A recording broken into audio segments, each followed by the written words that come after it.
أعوذ بالله من الشيطان الرجيم لقد جاءكم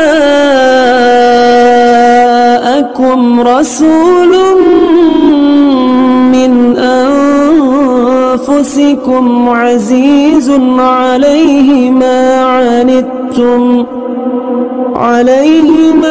عنتم حريص عليكم بالمؤمنين رؤوف رحيم. Jadi kita rangkum, Marcella adalah pemegang kunci narasi kegaduhan nasional.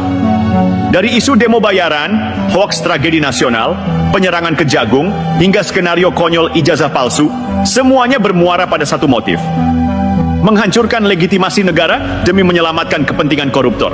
Dia bukan aktivis, bukan pejuang demokrasi, bukan pembela rakyat. Dia agen kekacauan. Dia juru bicara dari sindikat mafia lama yang tak bisa hidup di era bersih dan transparan. Sudah cukup rakyat dipaksa menonton sandiwara busuk ini. Sudah terlalu lama publik dijadikan ladang eksperimen kebencian oleh elit tua yang takut kehilangan akses. Hari ini kita punya dua pilihan: diam dan biarkan bangsa ini diporak-porandakan oleh narasi murahan yang disusun para koruptor, atau melawan bukan dengan emosi tapi dengan kesadaran bahwa setiap hoaks, setiap fitnah, setiap postingan konyol ada motif kotor yang sedang bekerja di belakangnya.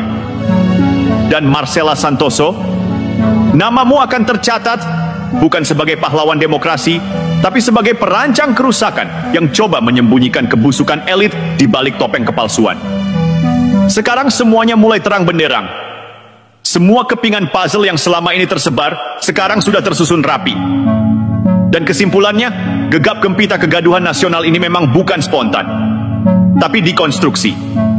Dengan sadar, dengan niat jahat, dan ya, dengan dana. Mereka bukan korban, mereka bukan rakyat biasa yang kecewa. Mereka adalah operator kegaduhan, para pesuruh dari elit frustrasi. Dan sekarang, satu persatu topengnya jatuh. Coba tanya, berapa kali Roy Suryo muncul hanya ketika ada momen buat menghantam Jokowi? Ijazah, dia muncul. Kasus pelabuhan, dia muncul. Isu Gibran, dia nyamber. Dan lucunya selalu dengan gaya tahu segalanya dia, padahal datanya kosong. Fungsinya jelas, lempar isu, bangun narasi, lalu serahkan ke buzzer buat amplifikasi. Tapi sekarang, nyonyor, data gagal, kredibilitas jeblok, fakta hukum bantai semua omongannya. Tifa ini pakai baju demokrasi, tapi kerjaannya justru ngebom opini publik. Dia muncul seolah mewakili suara perempuan intelektual, padahal gerakannya terstruktur banget. Dia amplifikasi isu otoriter. Dia bangun narasi kembalinya Orde Baru, lalu mainkan kartu HAM dan minoritas supaya sentimen bisa dipancing keluar.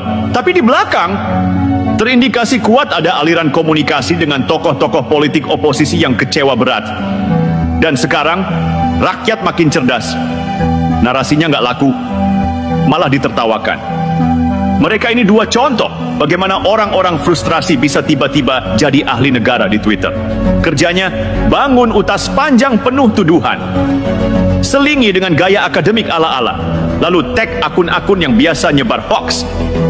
Dan setelah diselidiki, nggak ada basis ilmiah, nggak ada bukti hukum, cuma dendam yang dibungkus narasi.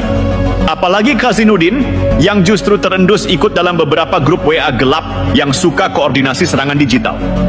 Yang satu ini paling kentara. TPUA, tim pembenci urusan apa aja, nama samaran, tapi isi gerakannya jelas. Serang presiden, serang wakil presiden, serang Kejagung, serang semua institusi negara yang sekarang justru bersih-bersih.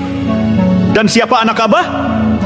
Dia ini contoh anak muda gagal paham demokrasi tapi sok jadi juru bicara bangsa. Dipoles, didanai, dikasih panggung, lalu disuruh lempar isu terus-menerus. Tapi sekarang, semua omongannya mentah, semua tuduhannya dipatahkan hukum. Dan publik sadar, ini bukan anak muda idealis, ini anak muda bayaran. Mereka semua itu ibarat wayang yang lagi berontak karena dalangnya mulai diseret KPK dan Kejagung. Mereka bukan menyuarakan rakyat, mereka menyuarakan keringat koruptor yang mulai kocar-kacir. Dan sekarang semua topeng sudah jatuh, nyonyor. bungkam, dipermalukan oleh data dan akal sehat rakyat. Jadi sekarang, giliran rakyat yang harus lantang bersuara. Sudah cukup negara ini dipermainkan elit gagal dan buzzer bayaran. Sekarang waktunya bersatu jaga negeri.